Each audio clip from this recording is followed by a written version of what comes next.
You mentioned always knowing what's ahead and having gone to college and having, known what you were going to do. If you were to Yep. do it all over again, do you think you would go to college again? Yes, but here's why. Um, I actually have a complicated answer to this. So, yes, because the only reason I went to college in the first place is to make my parents happy.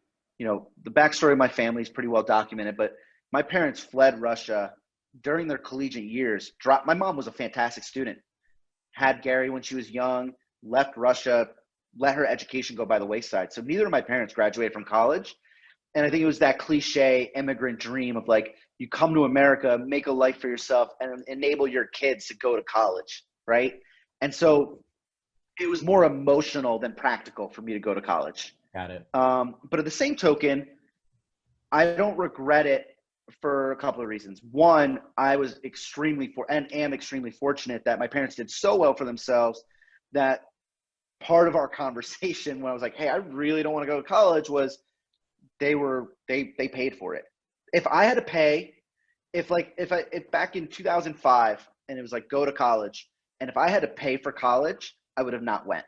But because I was very fortunate and grew up, upper middle class, and my mom and dad saved up the money and said, "Hey, we want you to go to college and we'll take care of it."